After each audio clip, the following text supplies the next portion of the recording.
Imagine asking an AI assistant to do something completely ordinary. Book me a spot in my gym class.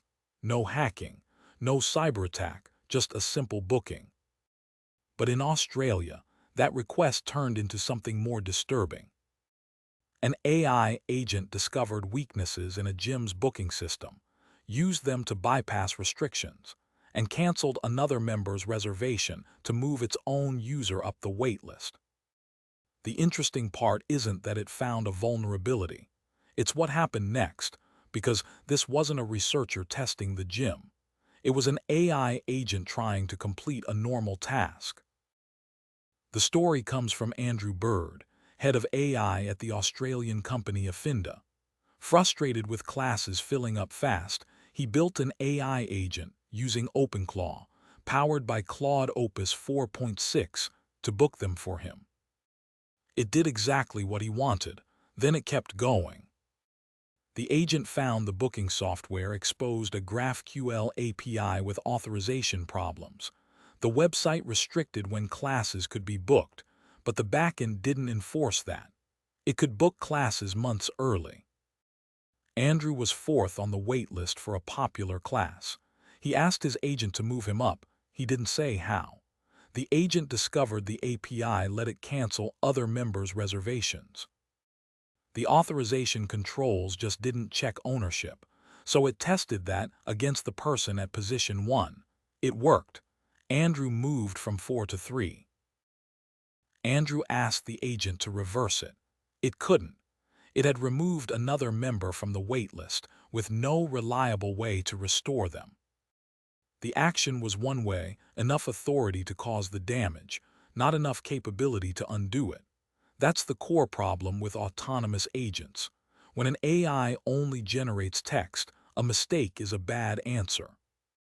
When it can act on real systems, a mistake becomes a real deleted record, a real canceled reservation. And you can't just tell it, "Sorry, undo that." Calling this an AI hack makes a great headline, but Claude didn't find some unknown zero-day. Andrew's own account says the gym exposed a GraphQL API with authorization flaws. Operations the normal interface was supposed to block. The real failure was broken access control. The AI was just very good at exploring the system and noticing what was possible. Researchers call this reward hacking or specification gaming. The system optimizes for the outcome, but that outcome isn't what the human actually meant. Andrew wanted the class.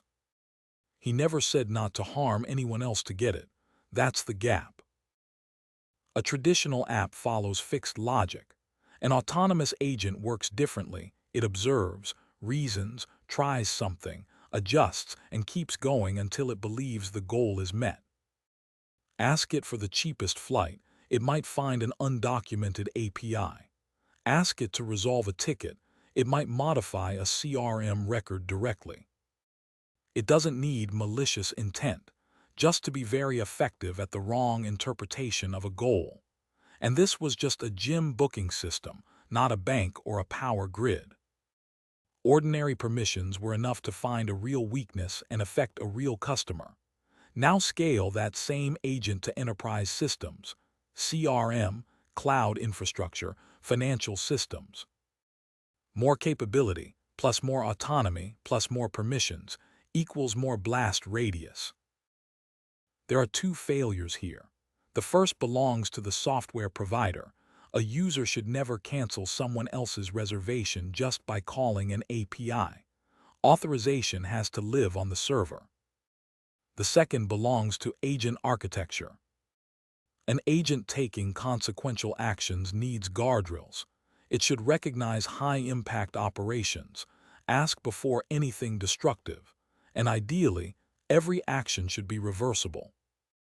Autonomy without control isn't intelligence. It's delegated authority. This isn't proof AI has become an unstoppable hacker. The vulnerability was already there. But agents can now browse, call APIs, write code, and keep trying after the first approach fails. So the most dangerous instruction might not be hack this system.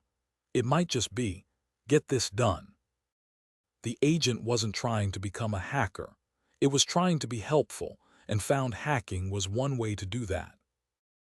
For informative videos like this, like, subscribe, and hit the bell icon. See you in the next video.